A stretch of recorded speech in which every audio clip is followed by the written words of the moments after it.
Halo guys, welcome back to my YouTube channel. So guys, udah lama banget ya aku nggak bikin konten. Udah sekitar 6 tahun. Sekitar 6 tahun aku udah nggak bikin konten guys. Dan ini adalah video pertama aku di tahun 2026. Kita di sini mau membahas apa? Jadi hari ini kita akan membahas tentang Gunung Lawu. Siapa sih yang nggak tahu Gunung Lawu? Gunung Lawu itu berada di perbatasan antara Jawa Timur dan Jawa Tengah. Gunung ini selain menawarkan panorama yang indah, dia juga mengandung banyak banget ya cerita-cerita mistis, cerita horor, cerita misteri yang diturunkan dari generasi ke generasi. Gunung Lawu sendiri memiliki nilai sejarah Jawa yang sangat erat. Banyak ritual, mitos, dan legenda yang berakar di gunung ini. Seiring berkembangnya zaman, cerita horor gunung ini semakin populer. Banyak banget pendaki yang mengabadikan momen di Gunung Lawu di sosial media seperti kanal YouTube horor dan sebagainya. Fenomena ini membuat Gunung Lawu tidak hanya dikenal dengan keindahannya, tapi juga sebagai salah satu gunung paling angker di Indonesia. Gunung Lawu dipercaya memiliki keterikatan erat dengan sejarah kerajaan Jawa. Konon, Prabu Brawijaya V dari Majapahit pernah moksa di gunung ini. Sejak saat itu, Lawu dianggap sebagai tempat suci dan penuh energi spiritual. Aura mistis ini semakin terasa dengan adanya berbagai situs prasejarah seperti Candi Ceto, Candi Sukuh yang terletak di lereng Gunung Lawu. Dan guys, jadi tuh di setiap malam tertentu seperti malam satu suro dan sebagainya itu ada beberapa ritual yang dilakukan oleh beberapa orang di Gunung Lawu. Mereka percaya bahwa gunung ini menjadi pintu perantara ya antara dunia manusia dan dunia gaib. Kehadiran ritual ini memperkuat kepercayaan bahwa cerita horor Gunung Lawu bukan sekedar mitos belaka. Dari misteri jalur pendakian, misteri warung boyem, legenda pasar setan, hingga penampakan di pos-pos pendakian. Cemoro Kandang dan Cemoro Sewu, dua gerbang pendakian bernuansa gaib. Dua base camp utama, Cemoro Kandang yang di Karanganyar dan juga Cemoro Sewu yang ada di Magetan, itu sering banget disebut sebagai pintu kembar. Konon pendaki diminta mengucap salam ketika melewati gapura batu di masing-masing jalur untuk permisi, nuwun sewu dan sebagainya. Warga sekitar meyakini pohon-pohon cemara tua di sana menjadi tempat bersemayam makhluk penjaga gunung. Meski kisah itu bersifat mitos, rimbunnya kanopi dan kabut tebal memang menciptakan atmosfer magis yang sulit dipungkiri ya. Jadi gitu guys, jadi di sana itu ada dua jalur pendakian. Ada pendakian Cemoro Kandang dan Cemoro Sewu. Nah itu biasanya yang sering dilalui sama pendaki kalau mau mendaki ke Gunung Lawu. Warung boyem terkenal di kalangan pendaki karena berada di dekat puncak Gunung Lawu. Namun, banyak cerita mistis yang menyelimutinya. Ada yang percaya bahwa warung ini bisa muncul di waktu-waktu dan tempat yang tidak biasa, guys.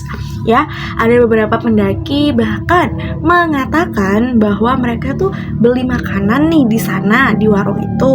Nah, terus pas mau nih aku datang nih mau beli, terus waktu aku balik lagi ke warung mau beli lagi, itu warungnya udah nggak ada guys. Jadi seperti itu. Setiap pos pendakian di Gunung Lawu memiliki kisah horor tersendiri. Ada pendaki yang melihat sosok wanita ya berbaju putih melintas di pos 3, ada juga cerita tentang gamelan di pos 5. Kisah paling menyeramkan datang dari pendaki yang mengaku dia itu dihampiri oleh prajurit gaib di tengah perjalanan.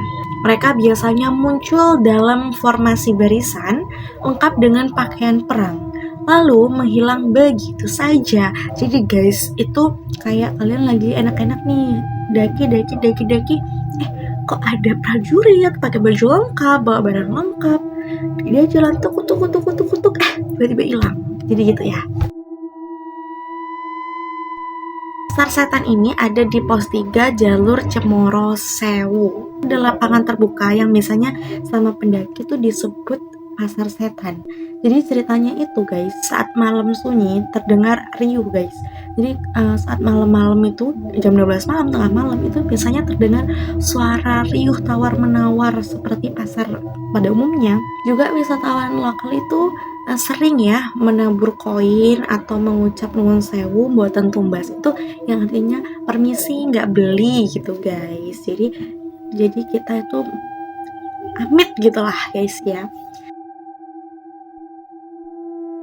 Di pos 5 jalur Cemoro Kandang, pendaki itu biasanya melewati Sendang Derajat. Sendang Derajat itu adalah tempat tapa terakhir Brawijaya 5 sebelum dia moksa. Jauh dari sumur Jolotundo menjadi lokasi menimba air untuk pembersihan batin. Airnya itu guys diyakini membawa berkah. Beberapa peziarah membawa botol kosong ya biar bisa dibawa pulang airnya. Jadi di Hargodalam itu pendaki akan menemukan bangunan sederhana pesanggerahan yang dikelola juru kunci, menjadi pusat upacara Topo Pasa setiap malam 1 suro. Jadi tapa puasa ya, tapa pasa. Tapa itu bertapa, pasa itu puasa. Bukan setiap malam 1 suro. Banyak pendaki memilih bermalam di halaman pesanggerahan untuk mencicipi wedang jahe gratis sambil mendengarkan dongeng Prabu Brawijaya. Dari sini hanya 30 menit lagi ke puncak tertinggi Hargodumilah. Ada Candi Ceto dan situs Ketek, yaitu ritual pamit sebelum naik guys. Jadi bagi wisatawan budaya, jalur pendakian bisa diawali di kompleks Candi Ceto yang memancarkan aura Hindu Majapahit. Banyak pendaki yang menyalakan dupa di pelataran utama sebagai simbol pamit sebelum memulai pendakian lewat jalur Ceto dan Cemoro Kandang. So guys, jejak mistis di Gunung Lawu adalah kolaborasi legenda Jawa kuno, landscape-nya pegunungan, dan keramahan warga lereng. Wisatawan baik pejalan spiritual maupun pendaki reguler didorong menikmati keindahan sekaligus menghormati kearifan lokal. Jaga sopan santun kalian, jangan merusak alam, dan bawa sampah kalian turun ya guys. So guys, itu adalah legenda yang umum beredar di masyarakat. Gimana menurut kalian? Komen aja di bawah. Buat kalian yang mau request atau punya cerita-cerita horor dan mistis lainnya, bisa banget kalian komen di bawah. Atau bisa juga email aku dan juga DM aku di sini. See you guys di next video. Bye bye. Thank you for watching ya guys ya. Jangan lupa subscribe, like, dan komen. Jangan lupa di klik tombol loncengnya. See you the next video guys.